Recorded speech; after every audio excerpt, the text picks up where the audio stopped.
Bonjour à tous et bienvenue à cette présentation sur la Corée du Nord contre la Corée du Sud. Aujourd'hui, nous allons explorer ces deux pays situés sur la péninsule coréenne.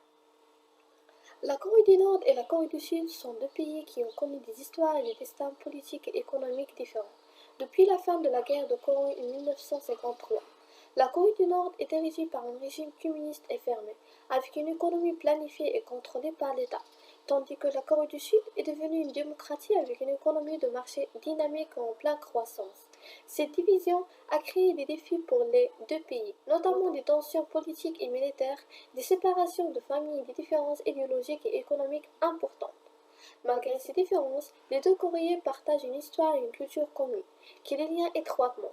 La péninsule coréenne a été unifiée pendant plus de 1000 ans, et les deux Coréens partagent une langue, une culture et des traditions similaires. Cependant, depuis leur division en 1953,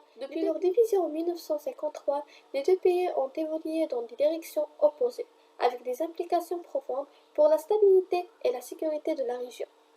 Aujourd'hui, la Corée du Nord est l'un des pays les plus fermés et les plus isolés au monde, avec un régime autoritaire et un programme nucléaire qui a suscité de vives préoccupations de la communauté internationale. La Corée du Sud, quant à elle, est devenue un leader économique régional avec une démocratie stable et une société ouverte. Malgré les différences et les tensions, les deux Corées ont récemment engagé des pourparlers pour améliorer les relations intercoréennes. Les Jeux olympiques d'hiver de Pyeongchang en 2018 ont été un tournant dans les relations entre les deux pays et ont conduit à la reprise des négociations intercoréennes. La réunification de la Corée reste un enjeu important et un objectif souhaitable pour les deux pays, ainsi que pour la stabilité et la paix de la région.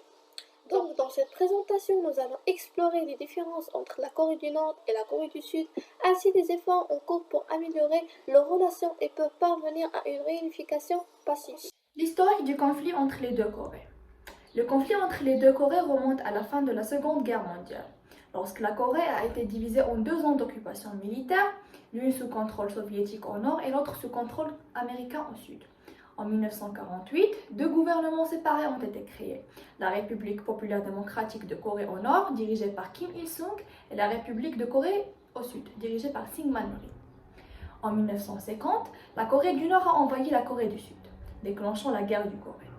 Les États-Unis ont alors envoyé des troupes pour aider la Corée du Sud, tandis que la Chine est intervenue en soutien de la Corée du Nord. Après 3 années de combat, un cessez-le-feu a été signé en 1953, mais les deux Corées sont toujours techniquement en guerre, car aucun traité de paix formel n'a jamais été signé. Depuis la fin de la guerre, les deux Corées ont connu des périodes de tension et de détente, avec des accords et des désaccords sur des questions telles que la dénucléarisation, l'échange commercial et l'échange culturel. La situation actuelle est toujours tendue, avec une Corée du Nord dotée d'armes nucléaires et des provocations régulières entre les deux pays. Voici quelques dates importantes de l'historique entre les deux pays.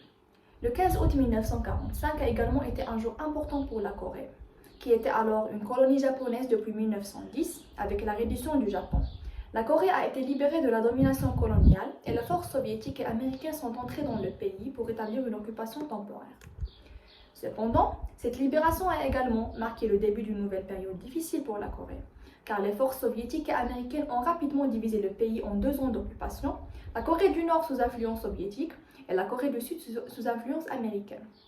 Cette division a finalement conduit à la guerre de Corée en 1950, qui a vu des millions de Coréens tués ou déplacés. La guerre s'est terminée en 1953 par un armistice, mais la péninsule coréenne reste encore aujourd'hui divisée entre la Corée du Nord et la Corée du Sud. Ainsi, le 15 août 1945 a été un jour de libération pour la Corée de la domination japonaise, mais cela a également marqué le début d'une période de troubles et de division pour le pays. Le 8 septembre 1945 n'a pas été une date significative pour la Corée en particulier, mais elle a été marquée par un événement important pour le monde entier. C'est en effet le jour où le Japon a signé la capitulation formelle qui a mis fin à la Seconde Guerre mondiale. Cette capitulation a été signée à bord du navire américain USS Missouri dans la baie de Tokyo, en présence de représentants des forces alliées et du gouvernement japonais.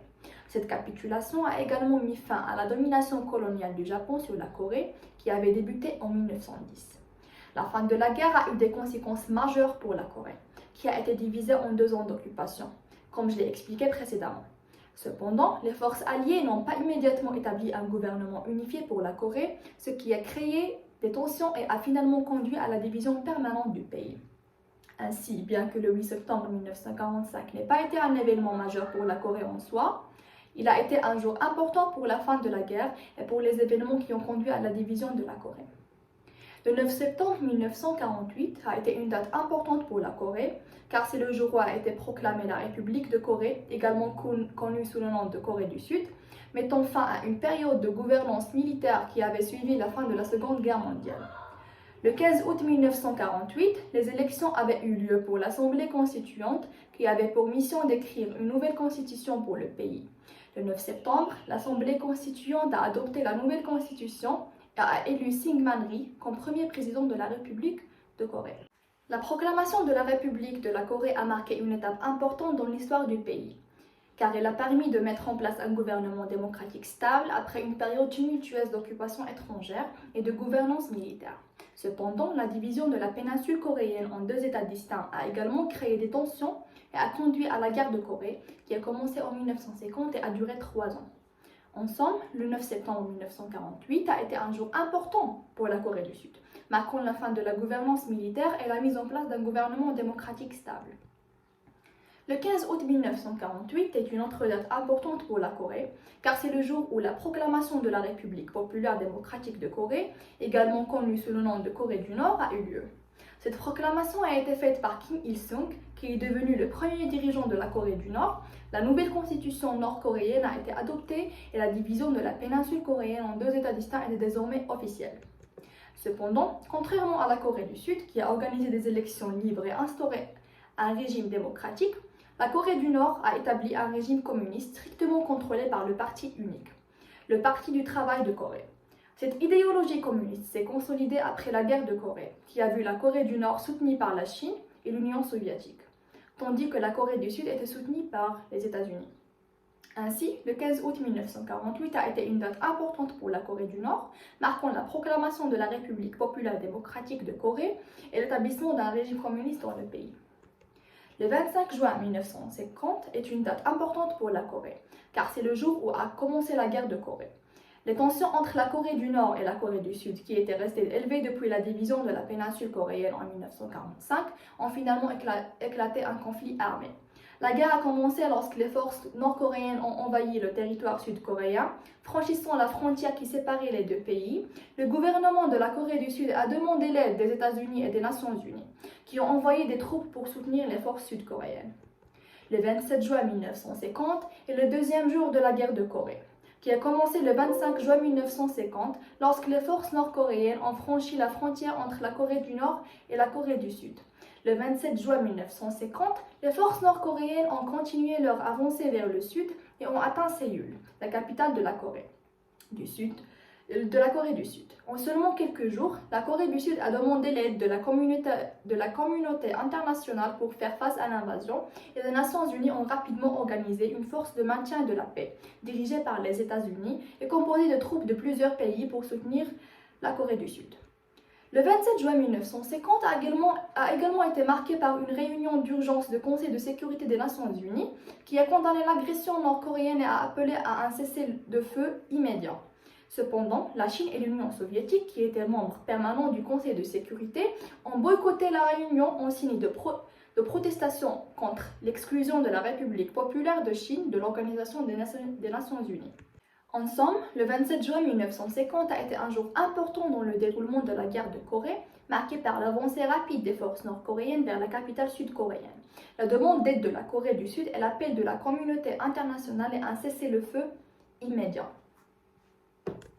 Le 27 juillet 1953 marque la fin de la guerre de Corée. Après 3 ans de combats intenses et de négociations difficiles, les belligérants ont finalement signé un armistice qui a établi un cessez-le-feu.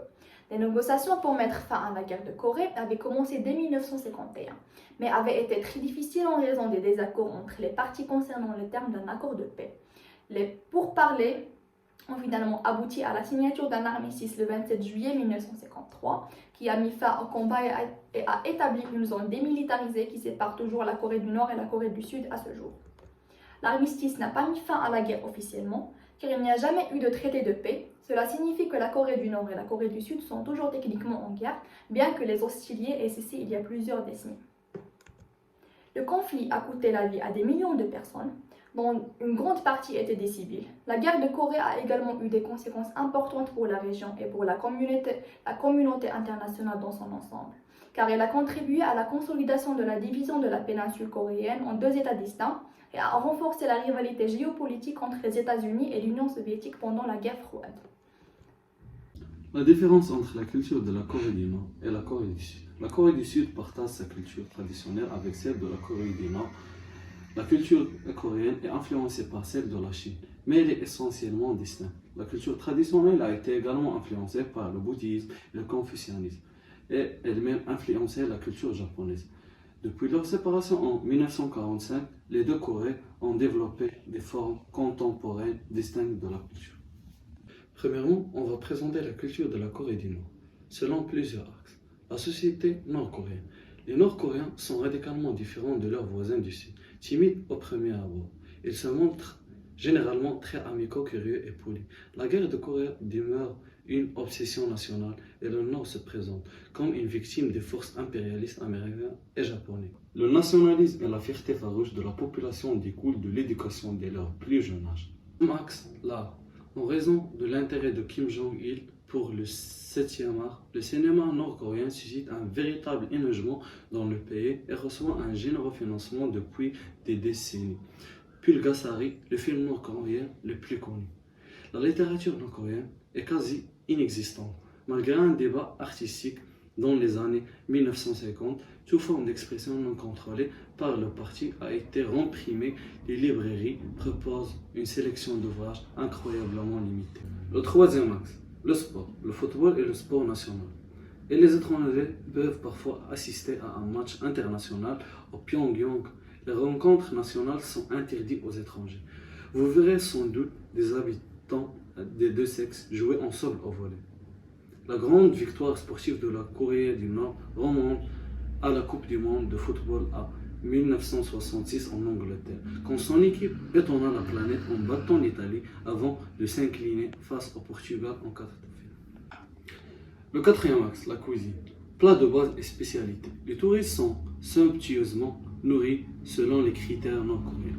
Ils ne risquent pas de souffrir de la faim, bien que la cuisine standard sont habituellement médiocres. Vous appréciez le repas composé de kimchi, de riz, de soupe, de nouilles, de la viande sautée.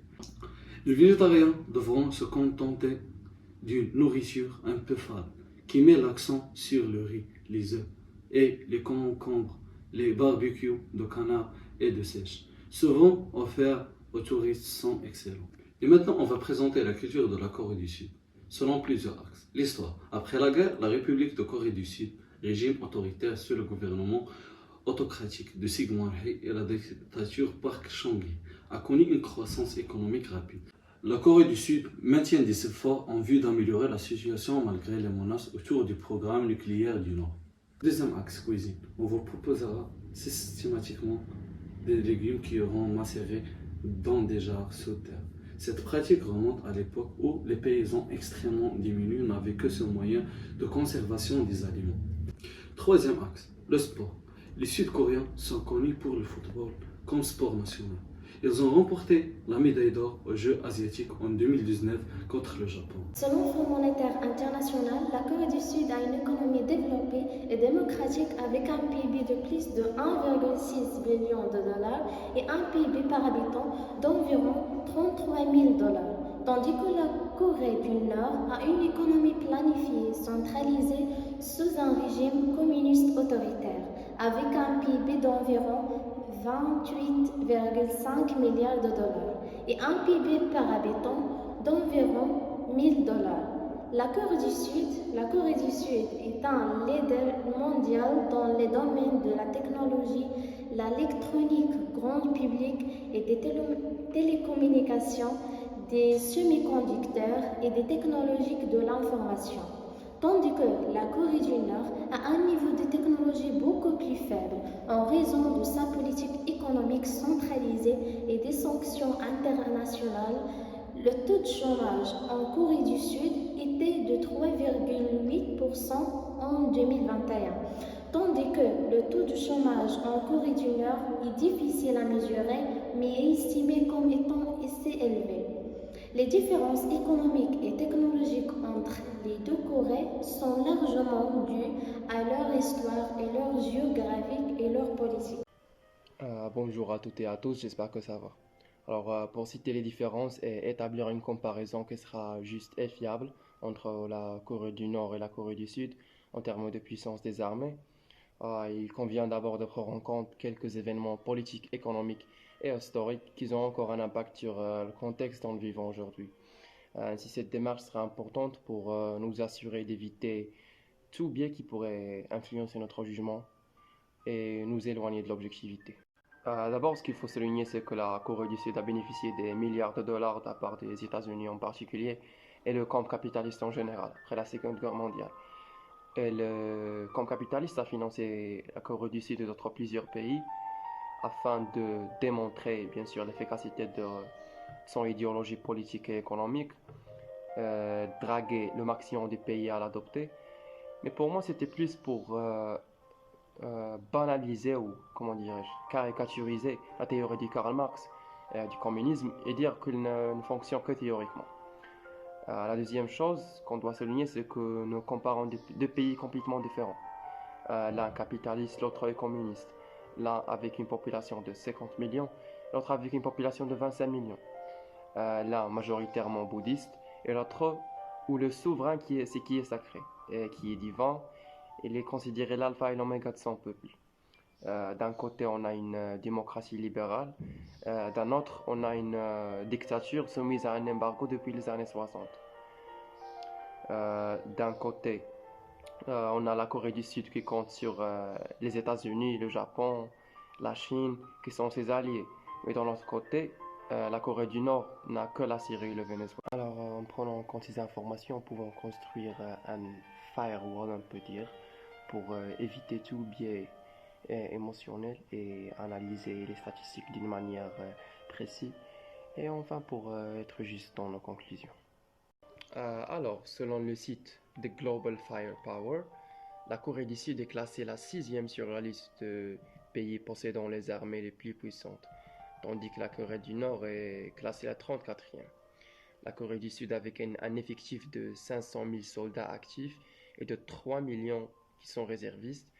Et dans la contrepartie, dans la Corée du Nord, on a un effectif de 1 million des soldats qui sont actifs et de 6 millions qui sont réservistes. En ce qui concerne le financement de l'armée, selon The Global Economy, cela coûte la Corée du Sud 2,78% de son PIB chaque année, tandis qu'en Corée du Nord, cela représente 28%, soit le taux le plus élevé au monde. Alors, en passant à l'aspect le plus intéressant de notre sujet, c'est le type des armes. On constate que la Corée du Sud ne possède aucune missile balistique, ni sous-marin, ni d'armes nucléaires, tandis que la Corée du Nord se concentre énormément sur ces derniers, parce qu'elle sache bien qui sont ses points de force et qui rendent le communal international hésite plusieurs de fois à l'envahir comme il a fait avec l'Irak. Sous prétexte d'accusation d'être une dictature et de violation des droits humains. Toutefois, il est important de noter que le régime nord-coréen manque de transparence en ce qui concerne les informations fournies sur son arsenal nucléaire. Donc il est possible que le nombre réel de bombes soit plus ou moins que le nombre mentionné.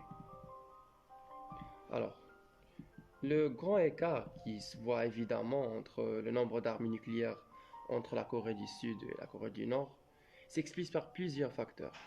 Premièrement, la Corée du Sud a choisi de ne pas se doter d'armes nucléaires en partie de raison de son engagement envers le traité sur la non-prolifération des armes nucléaires et à cause de son alliance de défense avec les États-Unis, qui possèdent eux-mêmes d'armes nucléaires.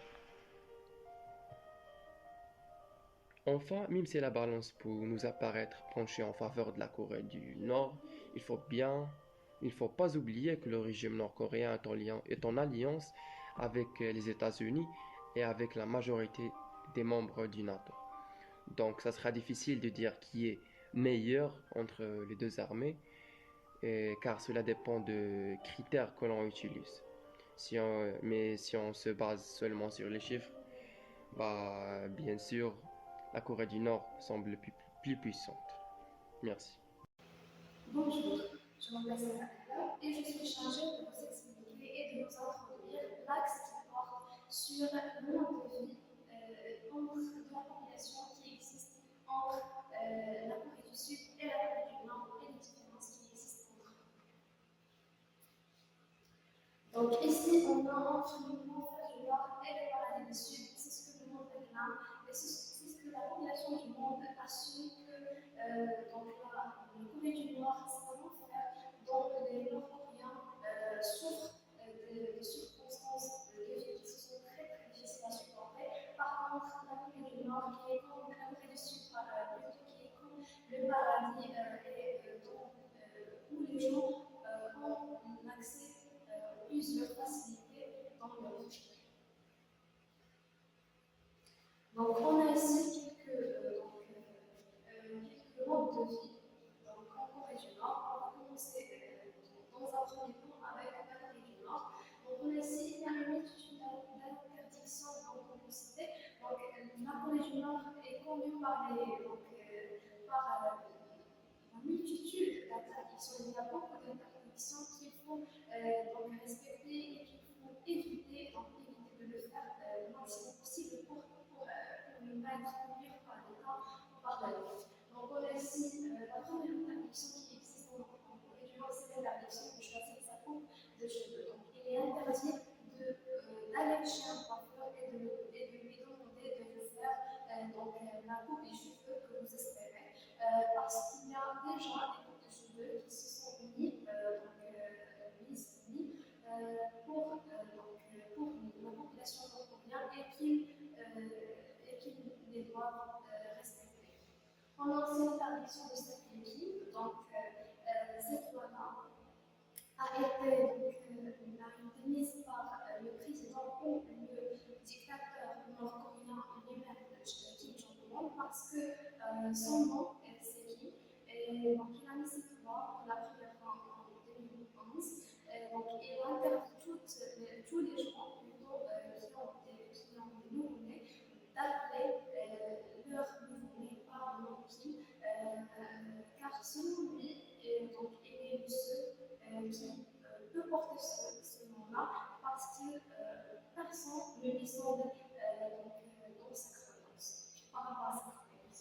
On a aussi la troisième interdiction qui est l'interdiction d'utiliser Internet. Donc l'utiliser Internet, c'est totalement interdit en Corée du Nord. Donc il est impossible d'utiliser Internet. Même chose pour les réseaux sociaux. Même chose pour les réseaux sociaux. Et aussi, si vous voulez utiliser un ordinateur, vous devez premièrement avoir une autorisation pour utiliser et cette autorisation n'est pas pour tout le monde, c'est juste pour l'élite nord-coréenne. Donc ici, vous en avez un. Donc vous ne pouvez pas toujours accéder aux réseaux sociaux et utiliser les réseaux sociaux parce que vous allez trouver un réseau fermé qui est créé par la Corée du Nord, un réseau fermé et surveillé, appelé Kongyok, dont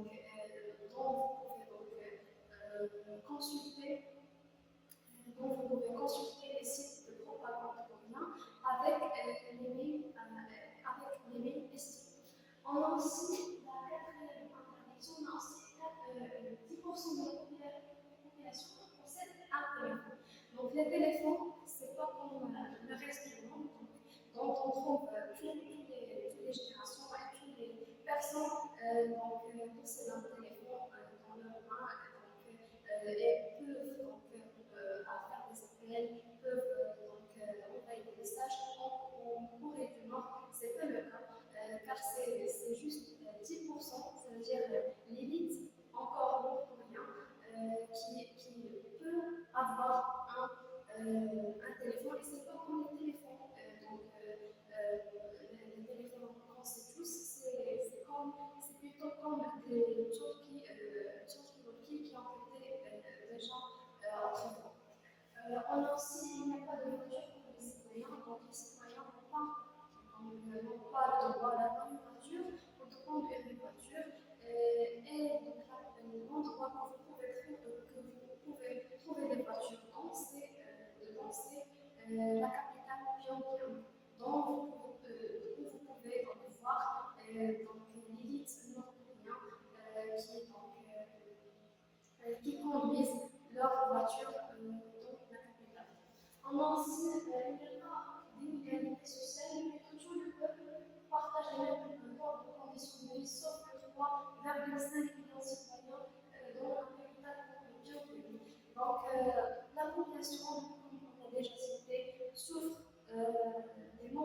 conditions de vie.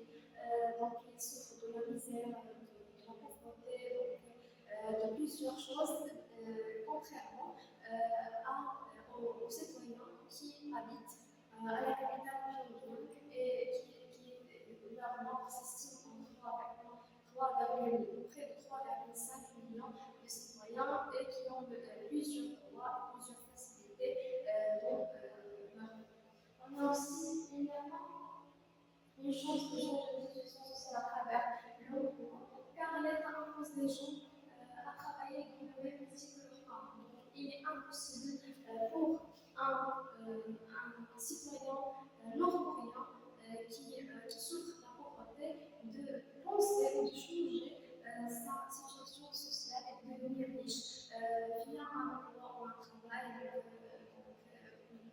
comme par exemple devenir un ingénieur, un médecin, un manager, car l'État impose les gens ou sa population de travailler le même métier, ça veut dire de suivre le métier de vos parents, si vous êtes chanceux bien sûr, et si vous avez eu la chance d'avoir tout d'abord un emploi et un travail, et si vous en avez un emploi, donc il n'y a pas de retraite, donc c'est ça, il n'y a pas de retraite, vous allez travailler jusqu'à la mort, donc il n'y a pas de retraite ou un âge pour s'arrêter et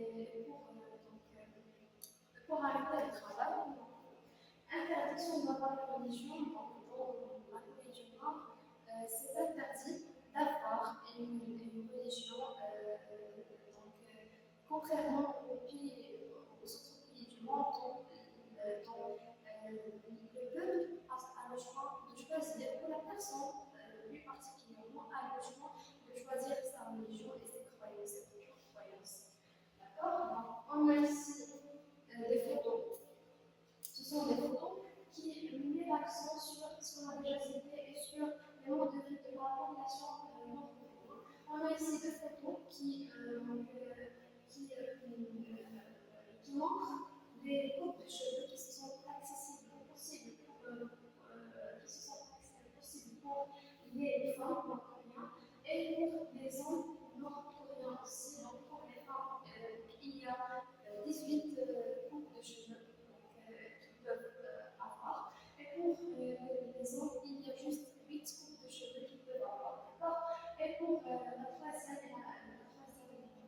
photo, c'est une photo du président ou du dictateur nord-coréen Kim Jong-un avec plusieurs élèves et enfants dans le jour de lui. Donc, on va passer aux photos suivantes. On a ici une photo d'un garçon qui travaille dans le jour et qui n'a pas eu sa chance pour aller plutôt étudier, pour être un élève et pour se récolter, car ce sont les circonstances de vie insupportables qui lui imposent de vivre cette vie-là. Et donc, l'enseignement ou les études, l'enseignement n'est pas accessible pour toute la population nord-coréenne. Et c'est pas aussi, il y a des inégalités en termes d'enseignement, c'est pas la même qualité. D'accord? On a aussi une jeune femme qui a son vélo et on a déjà dit que dans la Corée du Nord, il n'y a pas de voiture, donc vous avez trouvé les jours où il se déplace par des vélos comme ceci. Donc maintenant, passons en mode de vie dans la Corée du Sud. En Corée du Sud, il n'y a pas autant de restrictions par rapport à la Corée du Nord, avec des prises existantes. C'est pas comme la Corée du Nord, c'est pas les gens ont plus de liberté, plus de choix, plus de marge de décision. Donc c'est pas comme la Corée du Sud. On a ici tout d'abord tout le monde a son accès à l'enseignement. En Corée du Sud, contrairement à la Corée du Nord, tout le monde a l'accès à l'enseignement et c'est un enseignement qui est d'une qualité qui est bonne. C'est-à-dire que si vous êtes pauvre ou si vous êtes riche, vous allez être bien éduqué. On a aussi une personne peut choisir de prendre une décision personnelle de sa vie, notamment son style vestimentaire, sa l'État n'intervient pas dans les décisions personnelles ou les choix personnels d'une personne, donc une personne peut choisir donc, son look, son style, vestimentaire, ce qu'il veut donc, porter, ce qu'il veut habiller, etc. On a aussi l'Internet et la société qui repose plus sur l'utilisation de l'Internet, même pour les emplois publics. Ça veut dire si vous êtes en Corée du Sud, vous allez trouver l'Internet partout. L'accès aux réseaux sociaux est également partout. Donc, il y a, donc, vous pouvez accéder à l'Internet à n'importe quel moment. On a aussi, tant que c'est un pays purement capitalisé, ça n'intervient pas dans le citoyen par rapport à une propriété telle que la maison, la voiture, etc. Ici, les gens, les Sud-Coréens peuvent avoir donc, leur propriété personnelle, donc, leur propriété comme les constructions, comme les maisons, la voiture, donc, et l'État n'intervient pas dans ceci. On a aussi un niveau de chirurgie esthétique est très élevé. Donc, pour 100 millions, 100 000 habitants est très élevé. Dans des statistiques qui ont été faites en 2019, donc, ils ont trouvé que, que la Corée du Sud est placée deuxièmement au niveau international en termes de chirurgie esthétique. Donc, le taux de chirurgie esthétique est très élevé dans la Corée du Sud. Enfin, une personne n'intervient pas dans le choix de votre religion et aux croyances. Donc, dans la Corée du Sud, vous allez trouver plusieurs religions, plusieurs croyances. Donc, vous allez trouver des personnes bouddhistes, des personnes catholiques, etc. Donc, il y a la multitude de religions et personne ne va vous imposer pour suivre une religion précise ou particulière. Donc ici, on a des photos qui montrent aussi les modes de vie dans la Corée du Sud. On a aussi, donc, on a ici des personnes, on a ici des personnes, des filles, donc des gens qui ont le droit donc, de porter ce qu'ils veulent, le droit de faire les coupes de cheveux ce qu'ils veulent. Donc ils ont des activités aussi, et donc ils sont plus plus aisés comparé au nord-coréen.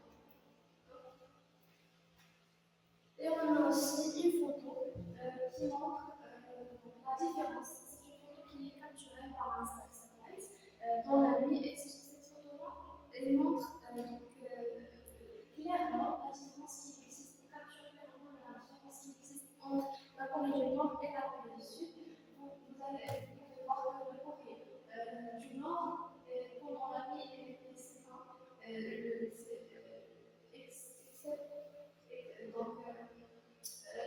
Donc c'est ça. Et la Corée du Sud, donc c'est pas le même endroit toute la nuit. Et c'est ça la différence qui existe entre les deux Corées, la Corée du Nord et la Corée du Sud en termes de mode de vie. Et maintenant, je passe la parole à mon collègue Jean. Je me présente, je suis Amal Zalouja et je suis chargée de vous présenter et de vous parler également des pays qui soutiennent la Corée du Nord et la Corée du Sud. Alors, comment et que sont les raisons de ce soutien? Le soutien des pays envers la Corée du Sud et la Corée du Nord peut varier en fonction des politiques et des relations diplomatiques entre ces pays.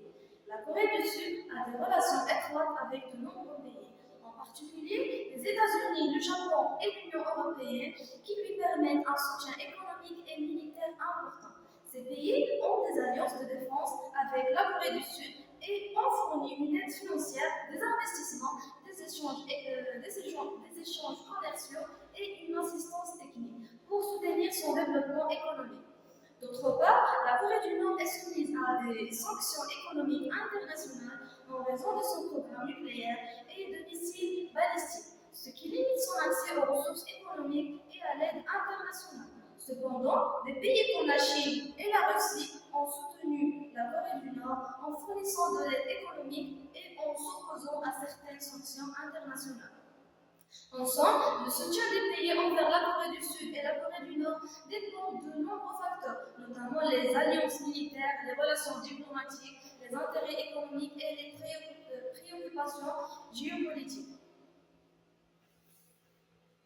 Passons maintenant à citer quelques exemples des pays qui soutiennent chaque nation.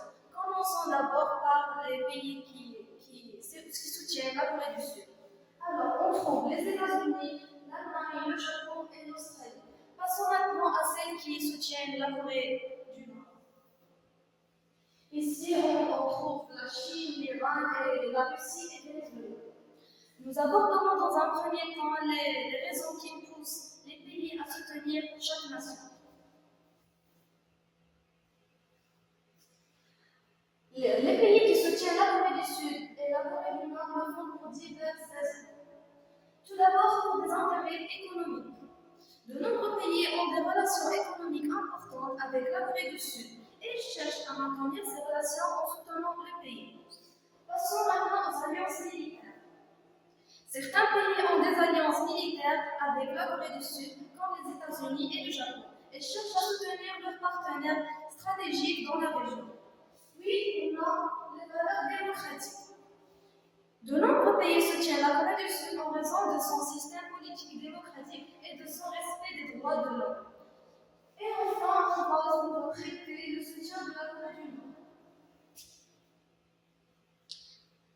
Même chose pour la Corée du Nord, on trouve toujours des alliances géopolitiques, c'est-à-dire la Chine et la Russie soutiennent la Corée du Nord en raison des intérêts géopolitiques dans la région, de leur désir de maintenir un contrepoids à la présence militaire américaine en Corée du Sud. Puis nous avons l'idéologie communiste. L'idéologie communiste, ce qui veut dire que certains pays comme Cuba et la Syrie soutiennent la Corée du Nord en raison de leur idéologie communiste commune.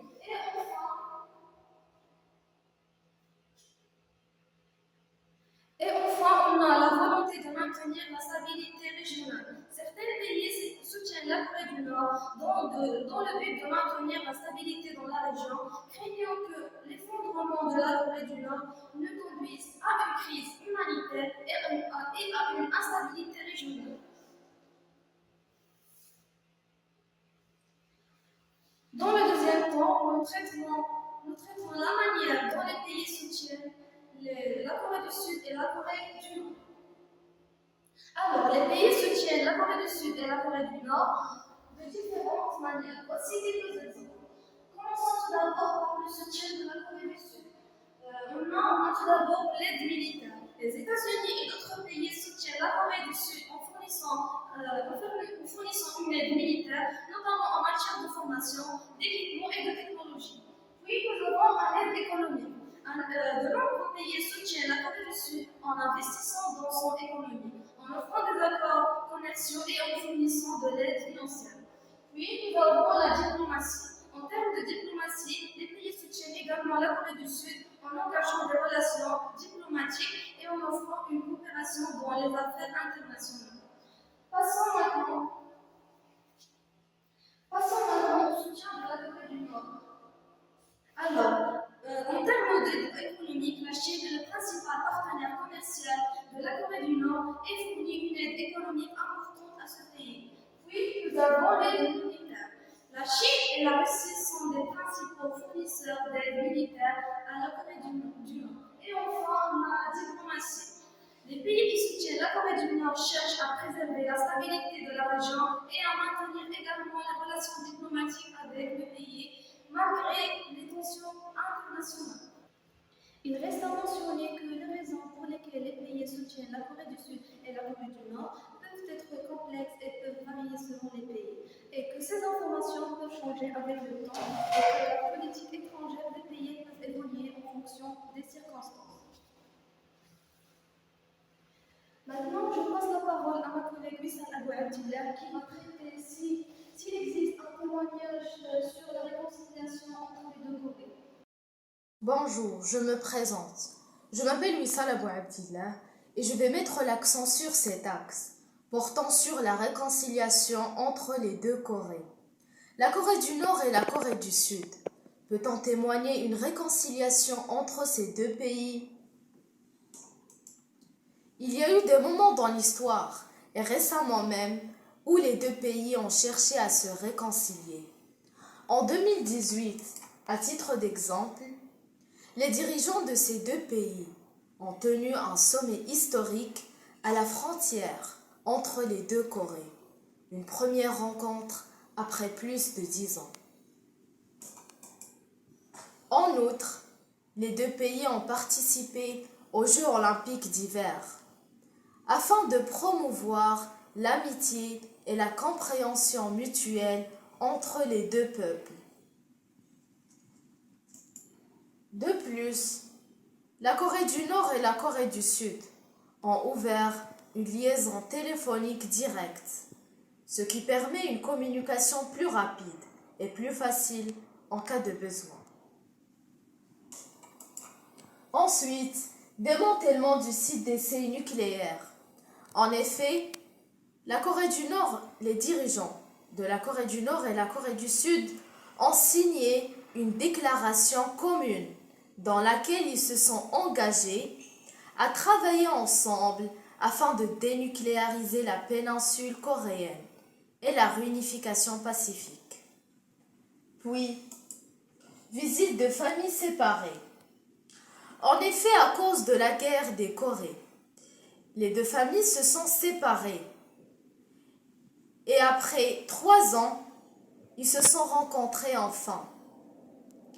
Malgré tous ces signes de réconciliation, les relations entre les deux Corées restent tendues et instables.